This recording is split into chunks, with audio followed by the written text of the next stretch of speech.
मैं अपने चैनल भक्ति विद मीतू में आप सबका स्वागत करती हूँ। ओम नमो भगवते वासुदेवाय। आज हम सुनेंगे योगिनी एकादशी की कथा। आषाढ़ मास की कृष्ण पक्ष की एकादशी को योगिनी एकादशी कहा जाता है। इस एकादशी के व्रत में भगवान नारायण की मूर्ति को गंगा जल से स्नान कराकर भोग लगाकर पुष्प दीप से आरती की जाती है।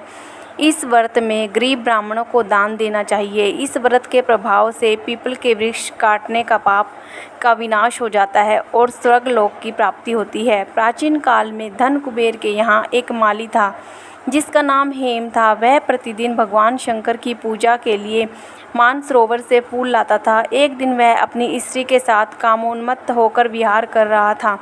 इस प्रकार उसे फूल लाने में देरी हो गई। कुबेर ने क्रोध में हेम को कोढ़ी हो जाने का श्राप दे दिया। कुबेर के श्राप से वह कोढ़ी बन गया। इस रूप में वह घूमता हुआ मार्कंडेय ऋषि के आश्रम में पहुंचा। मार्कंडेय ऋषि ने उसे योगिनी एकादशी का व्रत करने का उपदेश दिया। व्रत के प्रभाव से हेम स्वस्थ हो गया और दिव्य रूप धारण कर स्वर्गलोक को चला गया। अब हम सुनते हैं एकादशी की कहानी। एक लड़का सूट बूट पहनकर अपनी ससुराल पत्नी को लेने जा रहा था। रास्ते में एक गाय कीचड़ में फंसी हुई थी। वह लड़के से कहने लगी कि बेटा, मैं कीचड़ में फंसी हूँ, मुझे हाथ देकर बाहर निकाल दो। वह कहने लगा, नहीं नहीं, यदि मैं कीचड़ में हाथ डालूंगा तो मेरे कपड़े गंदे हो जाएंगे। मुझे तो अपनी पत्नी को लेने ससुराल जाना है। वह गाय क्रोधित होकर श्राप देती है, अच्छा तू ससुराल चले जाओ, तुम वहाँ पर नहाओगे तो आधा गधा बन जाओगे, खाओगे तो पूरा गधा बन जाओगे। वह ससुराल पहुँच जाता है। उसके साले कहते हैं, जीजा आप नहा धोकर खाना खा लो।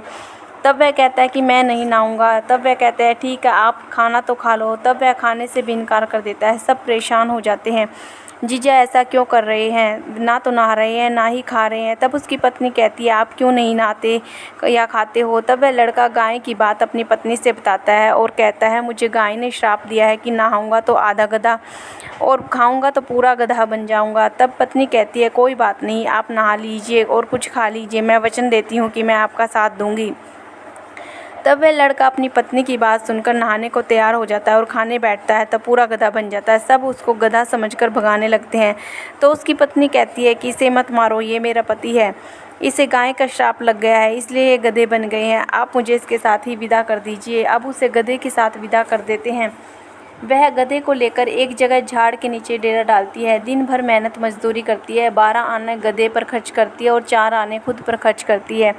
बोझ गधे पर न डालकर खुद ढोती है। इस प्रकार वह रोज करती है। तो रानी महलों की खिड़की में से रोज यह नज़ारा देखती है कि ऐसा कौन सा दुख है, यह ऐसा क्यों करती है। एक दिन वह दासी को भेजकर उसे अपने महल में बुलाती है और पूछती है, तुम ऐसा क्यों करती हो। तब वह कहती है, तुम वचन भरो, तुम मेरी मदद करोगी तो मैं तुम्हें अपना दुख बताऊंगी। रानी वचन भरती है, बहन मैं वचन भरती हूँ।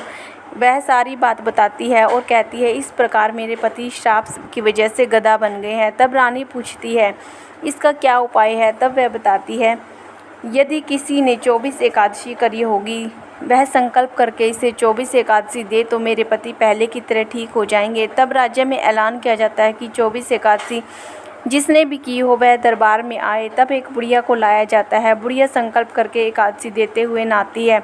उसके नहाने का पानी उस गधे पर गिरता है। वैसे वैसे वह गधा लड़के के रूप में आता है। बुढ़िया लालच करके एक एकादशी रख लेती है तो उसका एक कान गधे का रह जाता है। सब कहते हैं कि यह क्या हुआ।